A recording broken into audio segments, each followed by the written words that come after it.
Tahukah Anda bahwa hidup ini pilihan? Dari bangun tidur kita sudah punya banyak pilihan. Apa yang kita mau kerjakan lebih dahulu, dan lalu apa yang kita mau lakukan hari itu. Hidup ini tentang pilihan. Dengan siapa kita mau menikah, dengan pekerjaan apa yang kita mau kerjakan, bisnis apa yang kita mau mulai, semuanya tentang pilihan. Bijaksanalah dalam menentukan pilihan-pilihan hidup kita, karena keputusan-keputusan kita akan menghantar kita kepada masa depan kita. Tempat di mana Anda berdiri hari ini adalah hasil dari taburan-taburan Anda di masa lalu. Pilihan-pilihan kita di masa lalu yang membawa kita berada di tempat di mana kita berdiri hari ini. Tuhan kita adalah Tuhan yang memberikan kehendak bebas kepada kita. Tuhan tentu berupaya untuk memberitahu kita kehendaknya, rancangannya melalui firman-Nya. Tapi keputusan kita lah, apakah kita mau menghidupi itu dan apakah kita percaya kepada janjinya. Banyak orang mengambil keputusan tanpa berdoa, mengambil keputusan meskipun dia tahu itu bertentangan dengan kebenaran. Apapun masalah yang Anda dan saya alami hari ini, baik dan buruk, Tuhan sanggup memulihkan kita. Dan Tuhan sanggup menggunakan masa lalu kita yang buruk, penderitaan yang pernah kita alami, untuk menjadi kekuatan bagi hidup kita. Kita punya kesempatan untuk menggunakan luka menjadi kekuatan bagi kita. Jangan sembarangan buat keputusan, karena kita harus menanggung setiap perbuatan dan keputusan yang kita ambil. Apa yang harus kita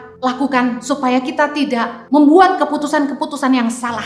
Saya ingin share 5 hal tentang penyebab keputusan yang salah. Yang pertama, ketidakmengertian. Yang kedua, keputusan yang salah disebabkan oleh tidak memperhitungkan dengan matang. Keputusan yang salah, yang ketiga, disebabkan oleh tidak takut akan Tuhan. Yang keempat, keputusan yang salah itu disebabkan karena menghakimi dengan sekilas pandang. Yang terakhir, keputusan yang salah itu disebabkan oleh menjatuhkan keputusan menurut kata orang. Mengapa orang selalu mengambil keputusan yang salah? Ada 3 hal. Yang pertama, lingkungan pergaulan tidak pernah berubah. Yang kedua, sudut pandang tidak berubah. Yang ketiga, cara hidup tidak berubah. Kalau kita mau hidup kita berubah, cara hidup kita harus berubah. Kita tidak bisa mengubah tempat di mana kita berdiri hari ini, tetapi kita dapat memutuskan kemana kita mau pergi. Bagaimana Anda mau hidup di masa depan tergantung dari keputusan Anda hari ini. Ubah cara hidupmu. Bapa, kami mengucap syukur buat anugerah-Mu untuk pemeliharaanmu yang luar biasa. Kalau kami boleh sehat dan bertahan di masa sulit, semua karena kemurahan-Mu Tuhan. Kami berdoa agar kami boleh memahami firman-Mu. Berikanlah hikmat dan wahyu. Ajari kami Tuhan untuk menghidupi firman-Mu, supaya nama-Mu dipermuliakan dalam hidup kami. Tolong hamba-Mu, karena sungguh tanpa Engkau hamba tidak mampu. Di dalam nama Yesus kami berdoa. Amen. Hari ini saya akan menyampaikan firman Tuhan dengan tema pilihanmu, masa depanmu. Tahukah Anda bahwa pilihan-pilihan kita yang akan membawa kita kepada masa depan kita? Galatia 6 ayat yang ke-7 berkata begini, jangan sesat, Allah tidak membiarkan dirinya dipermainkan. Karena apa yang ditabur orang, itu juga yang akan dituainya. Apa yang kita tabur dalam hidup kita, bagaimana kita menggunakan waktu kita, bagaimana kita menggunakan kekuatan kita, bagaimana kita memanfaatkan setiap kesempatan yang Tuhan berikan dalam hidup kita, akan membawa kita kepada tempat di mana kita akan berada suatu hari nanti. Tempat di mana Anda berdiri hari ini adalah hasil dari taburan-taburan Anda di masa lalu. Pilihan-pilihan kita di masa lalu yang membawa kita berada di tempat di mana kita berdiri hari ini. Ada konsekuensi yang menyertai setiap keputusan yang kita ambil. Kenapa kita harus hati-hati dalam membuat keputusan dalam hidup ini? Karena untuk setiap keputusan yang kita buat dalam hidup kita, kita harus menanggung konsekuensi di kemudian hari. Tahukah Anda bahwa hidup ini pilihan? Dari bangun tidur kita sudah punya banyak pilihan. Apa yang kita mau kerjakan lebih dahulu, dan lalu apa yang kita mau lakukan hari itu. Hidup ini tentang pilihan. Dengan siapa kita mau menikah, dengan pekerjaan apa yang kita mau kerjakan, bisnis apa yang kita mau mulai, semuanya tentang pilihan. Lulus SMA, kita harus memilih jurusan untuk kuliah. Lalu kita akan memutuskan mau bekerja di mana. Hidup ini selalu penuh dengan pilihan. Bijaksanalah dalam menentukan pilihan-pilihan hidup kita, karena keputusan-keputusan kita akan menghantar kita kepada masa depan kita. Ada orang yang berkata bahwa jalan hidup yang salah adalah bagian dari rencana Allah. Saya mau katakan begini, bahwa Tuhan itu punya rencana yang baik bagi setiap kita.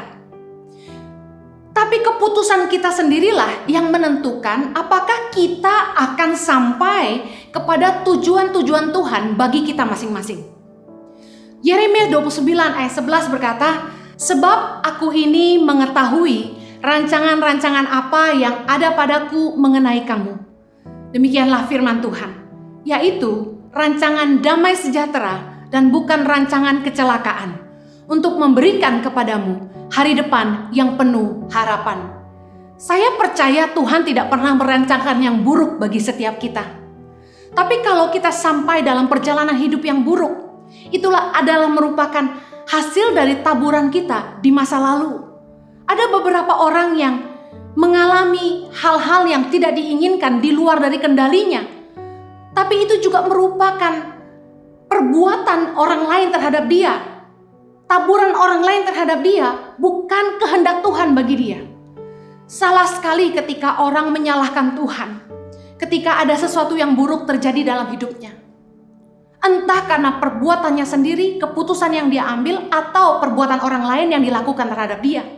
Saya tidak percaya bahwa apa yang buruk itu datang dari Tuhan. Ada yang berkata, kesalahanku seizin Tuhan. Beberapa orang mengambil keputusan dengan gegabah tentang hidupnya, tapi nggak mau nanggung akibatnya, dan dengan sembarangan berkata, Tuhan mengizinkan. Contoh, kita yang memilih dengan siapa kita mau menikah. Lalu ketika pernikahan itu tidak berjalan dengan baik, kita dengan sembarangan berkata, jodoh kan dari Tuhan. Tuhanlah yang mengirimkan kepada saya suami yang seperti ini dan istri yang seperti itu. Padahal saya mau katakan begini, Tuhan kita adalah Tuhan yang memberikan kehendak bebas kepada kita. He is the God of free will. Tuhan tentu berupaya untuk memberitahu kita kehendaknya, rancangannya melalui firman-Nya. Tapi keputusan kita lah, apakah kita mau menghidupi itu dan apakah kita percaya kepada janjinya. Banyak orang mengambil keputusan tanpa berdoa, mengambil keputusan meskipun dia tahu itu bertentangan dengan kebenaran. Lalu ketika dia stres dengan masalah hidupnya, ketika hutang menumpuk, ketika pernikahan tidak bahagia dan lain sebagainya, mulai menyalahkan Tuhan dengan berkata, Tuhan yang mengizinkan saya mengalami semuanya. Hati-hati untuk membuat sebuah statement demikian. Karena Yeremia 17 ayat yang 10 berkata begini, Aku Tuhan yang menyelidiki hati, yang menguji batin untuk memberi balasan kepada setiap orang setimpal dengan tingkah langkahnya, setimpal dengan hasil perbuatannya. Kalau kita sampai di tempat yang salah hari ini, saya pastikan bukan rencana Tuhan Anda ada di tempat itu. Tapi Tuhan mengizinkan untuk Anda belajar dari kesalahan Anda. Tentu banyak yang mengalami kejadian-kejadian tragis dalam hidupnya dan berpikir, Tuhan ada di mana dan kenapa Tuhan izinkan semuanya terjadi. Saya mau beritahu begini, banyak hal-hal yang kita nggak bisa jelaskan. Kenapa begini dan kenapa begitu. Tapi saya pastikan, apapun masalah yang Anda dan saya alami hari ini, baik dan buruk, Tuhan sanggup memulihkan kita. Dan Tuhan sanggup menggunakan masa lalu kita yang buruk, penderitaan yang pernah kita alami, untuk menjadi kekuatan bagi hidup kita. Kita punya kesempatan untuk menggunakan luka menjadi kekuatan bagi kita. Dengar baik, jangan sembarangan buat keputusan, karena kita harus menanggung setiap perbuatan dan keputusan yang kita ambil dalam hidup kita. Sadarilah untuk setiap keputusanmu diikuti oleh konsekuensi atau akibat. Apa yang harus kita lakukan supaya kita tidak membuat keputusan-keputusan yang salah? Saya ingin share 5 hal tentang penyebab keputusan yang salah. Keputusan yang salah itu disebabkan oleh yang pertama, ketidakmengertian. Amsal 19 ayat yang kedua berkata begini, Tanpa pengetahuan, kerajinan pun tidak baik. Orang yang tergesa-gesa akan salah langkah. Firman Tuhan mengajar kita bahwa begini, tanpa pengetahuan, kerajinan pun tidak baik. Artinya rajin tapi bodoh itu tidak baik. Orang yang bertindak tanpa pengertian, melakukan sesuatu tanpa memahami dahulu. Seperti kebanyakan orang kalau beli alat elektronik, pasti disertai dengan manual book. Tapi kebanyakan orang seperti saya malas baca manual book. Dan apa yang kita lakukan? Kita coba-coba pasang dan nyalakan. Sampai mentok gak bisa nyala, baru kita baca manual booknya. Satu hari saya beli air diffuser, yaitu untuk pelembab udara di rumah. Saya lihat di gambarnya ada lampunya. Ketika saya isi air dan saya pencet tombol power, yang keluar cuma asap-asap uap air, tapi lampunya tidak menyala. Saya langsung berpikir, waduh, barangnya rusak. Kemudian saya ingat, saya harus baca manual booknya. Begitu saya buka manual booknya, ternyata tombol power itu harus dipencet 1,5 detik baru menyala lampunya bersama dengan uap airnya. Kalau hanya sekali tekan saja, hanya keluar uap airnya. Seringkali dalam hidup ini kita juga begitu. Kita mengambil keputusan yang salah, bertindak salah karena kita tidak mengerti. Tanpa pengetahuan, kerajinan pun tidak baik. Contoh, ada pegawai saya yang rajin sekali. Rajinnya minta ampun. Dia rajin cuci pakaian. Tapi satu masalahnya, sering melunturkan pakaian saya. Kelihatannya rajin, tapi kalau tidak ngerti cara mengerjakan pekerjaannya, hasilnya tidak baik. Percuma rajin nyuci pakaian, tapi kalau luntur semua pakaiannya. Saya hanya bisa memaafkan saja. Tapi dengar baik, jangan pernah membuat keputusan, apalagi tindakan, sebelum Anda benar-benar mengerti kebenaran. Sebelum Anda benar-benar memahami apa yang Anda harus lakukan. Sangat disayangkan ketika orang tidak ngerti bahwa pernikahan itu seumur hidup. Bahwa bagaimana orang menghidupi pernikahan itu, konflik-konflik di dalamnya yang dimana mereka harus belajar untuk saling mengerti dan menerima, itu persiapannya tidak mudah. Tapi sayangnya, orang lebih fokus kepada persiapan pesta pernikahan yang hanya 1 malam. Sementara orang gak mempersiapkan pernikahan yang sesungguhnya.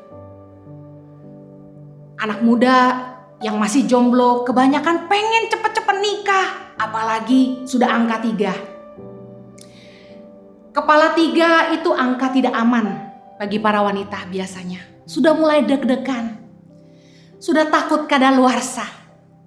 Tapi dengar baik, ada pepatah berkata, lebih baik telat asal selamat.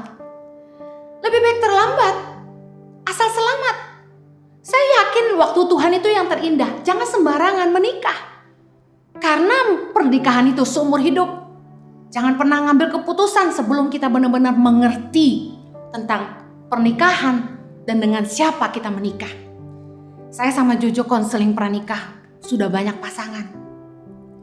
Banyak yang kami lihat maksa pengen cepet-cepet nikah. Maaf, akhirnya berakhir tidak bahagia. Dengar baik, tanpa pengetahuan kerajinan pun tidak baik. Ketidakmengertian akan membuat kita mengambil keputusan yang salah. Yang kedua, keputusan yang salah disebabkan oleh tidak memperhitungkan dengan matang. Firman Tuhan berkata, orang yang tergesa-gesa akan salah langkah. Terlalu terburu nafsu, tidak berpikir panjang, tidak dicermati dulu, tidak dikenali dulu baik-baik. Tergesa-gesa akhirnya salah langkah. Apapun yang selalu tergesa-gesa hasilnya kurang baik. Dengar baik, jangan pernah tergesa-gesa mengambil keputusan.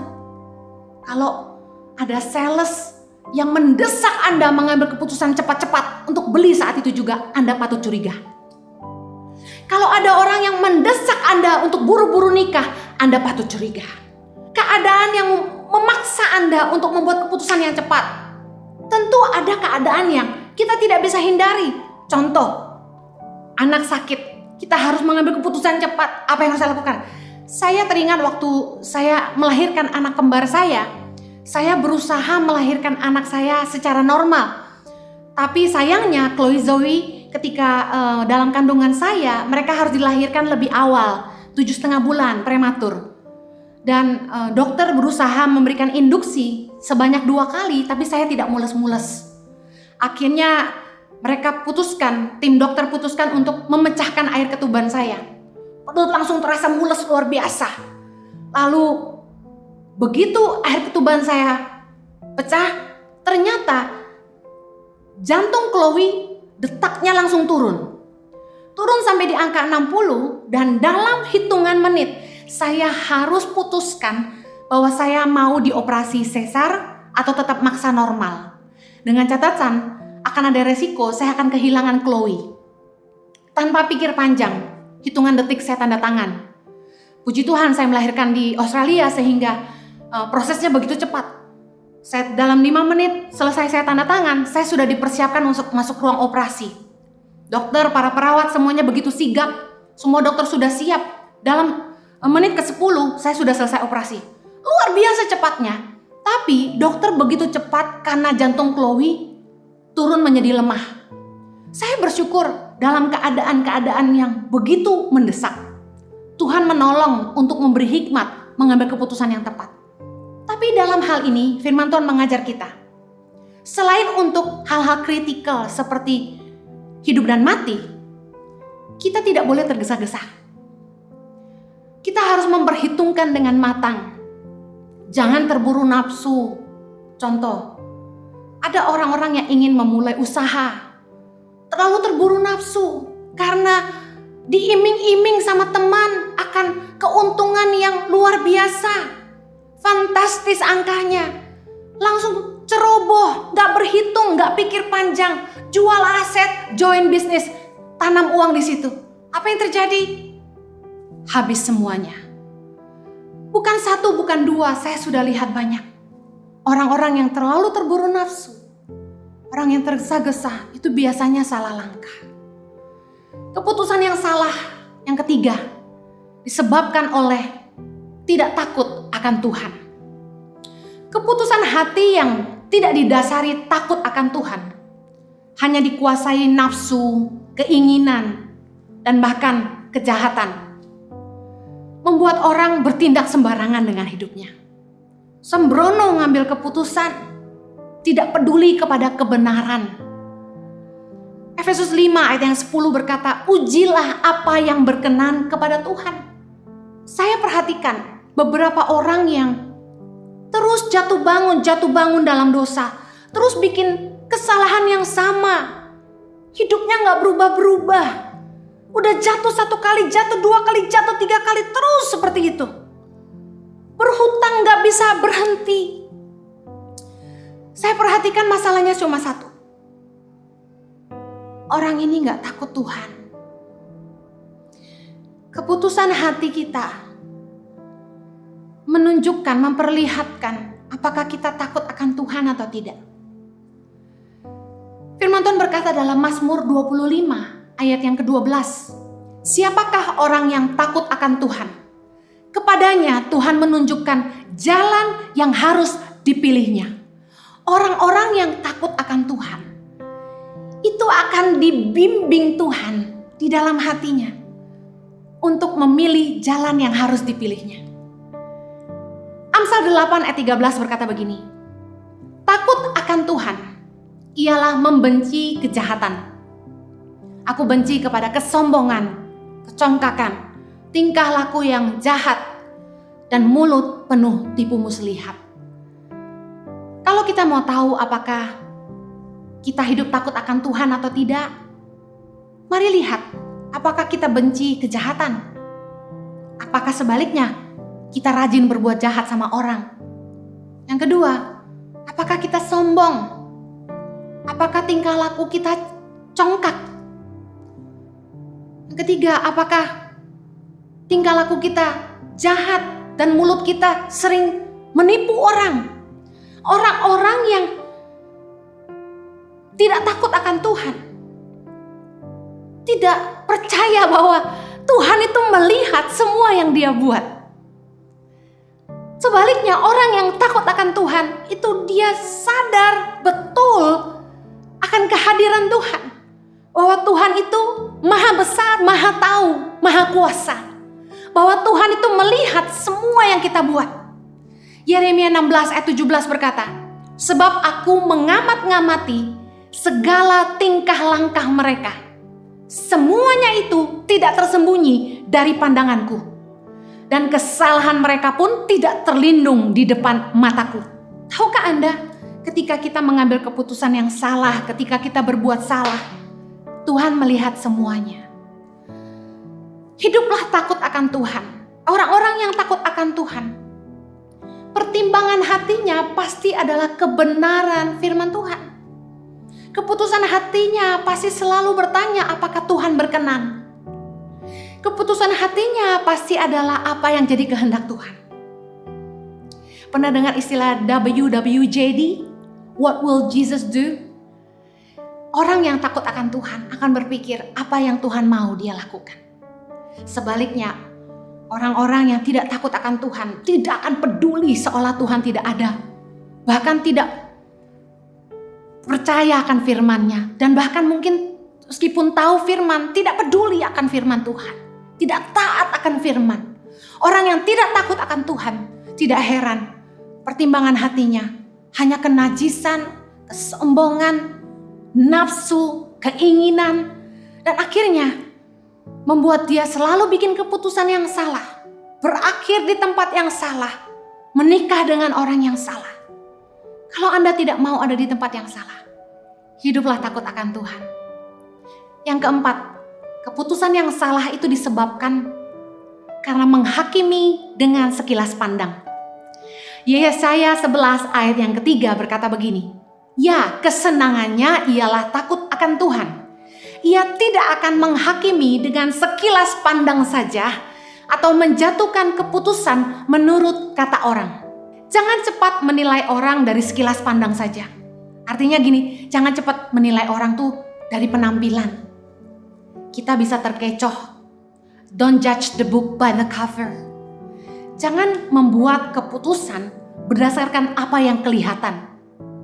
1 Samuel 16 ayat yang ke-7 berkata begini, tetapi berfirmanlah Tuhan kepada Samuel, janganlah pandang parasnya atau perawakan yang tinggi, sebab aku telah menolaknya.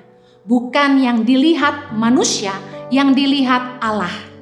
Manusia melihat apa yang di depan mata, tetapi Tuhan melihat hati. Tuhan mengajarkan kepada kita untuk jangan terkecoh hanya dengan penampilan luar, packaging, apa yang kelihatan di depan mata. Kita bisa tertipu. Yang paling penting dari seseorang itu adalah hatinya. Dan bagaimana kita bisa melihat hati seseorang?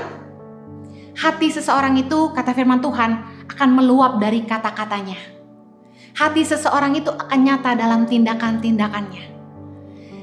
Perhatikan bahwa karakter, sikap hati, attitude itu jauh lebih penting daripada penampilan luar kita.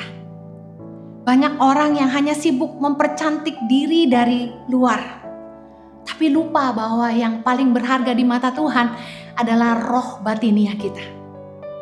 Dengar baik, jangan ngambil keputusan hanya dari sekilas pandang penampilan luar seseorang. Anda bisa tertipu. Bukankah seringkali kita berkata, aduh gak nyangka ya orangnya kayak begitu. Gak nyangka ya. Saya pernah punya pengalaman yang luar biasa. Saya kenal dengan seorang wanita yang kalau ngomong tuh lemah lembut abis. Lembutnya luar biasa. Bahkan kelihatan sangat rendah hati. Ya Ci, aduh rendah hati banget. Gak taunya tidak lama kemudian, setelah sekian tahun saya kenal dia, akhirnya suaminya sampaikan ke saya bahwa istrinya begitu mengerikan. Istrinya kasar, pukul dia, bahkan menista mamanya, sikapnya kasar, omongannya kasar, hitungan habis. Bahkan pernah waktu satu kali saya mencoba menasehati mereka ketika mereka punya masalah dalam pernikahan. Istrinya marah sama suaminya, maki-maki suaminya karena menceritakan masalahnya ke saya. Dengan baik, bukankah perkataan janji yang kita berikan itu tidak bisa kita tarik kembali? Contohnya perjanjian bisnis, kerjasama, pernikahan. Harusnya janji itu harus dipegang. Hati-hati mengikat janji dengan siapapun. Membangun kerjasama, apalagi sampai menikah dengan orang yang Anda tidak benar-benar kenal dia siapa. Jangan terkecoh sama penampilan luar, karena akan menjadi jebakan bagi Anda dan akan membuat hidup Anda sengsara. Yang terakhir, keputusan yang salah itu disebabkan oleh menjatuhkan keputusan menurut kata orang, kata firman Tuhan. Yesaya 11:3 tadi bilang menjatuhkan keputusan menurut kata orang. Listen, don't be a man pleaser. Jangan jadi orang yang hanya mau nyenengin orang lain. Jangan ikut-ikutan kata orang. Misal contoh, Anda mau beli pakaian. Anda bilang Anda suka warna biru, tapi temanmu bilang gini, kamu lebih cocok warna merah. Anda sebenarnya lebih suka warna biru, tapi karena teman-temanmu berkata warna merah lebih cocok, Anda beli warna merah. Itu baru soal baju. Anda beli, Anda bisa tidak pakai, Anda bisa kasih orang lain. Tapi bagaimana dengan pernikahan? Teman-temanmu bilang gini, kasihan dia. Dia baik loh. Dia cinta loh sama kamu, dia sabar nungguin kamu. Nunggu apa lagi? Dia kaya loh, ganteng loh. Listen up. Jangan bikin keputusan hanya ikut kata orang. Ingat, keputusanmu tanggung jawabmu. Galatia 1:10 berkata begini. Jadi bagaimanakah sekarang? Adakah ku cari kesukaan manusia atau kesukaan Allah? Adakah ku coba berkenan kepada manusia? Sekiranya aku masih mencoba berkenan kepada manusia, maka aku bukanlah hamba Kristus. Dalam mengambil keputusan dalam hidup kita, jangan bikin keputusan hanya untuk nyenengin orang banyak. Bikin keputusan yang benar, yang sesuai dengan kebenaran firman Tuhan. Sekalipun mungkin orang banyak gak setuju sama kamu, tapi dengar baik. Jangan takut sama orang, karena firman Tuhan berkata takut sama orang itu jerat. Takutlah akan Tuhan. Setiap kita harus bertanggung jawab atas keputusan yang kita ambil dan setiap langkah yang kita buat. Jangan menyalahkan orang lain atas nasihat mereka, karena kuasa untuk memutuskan ada di tangan kita.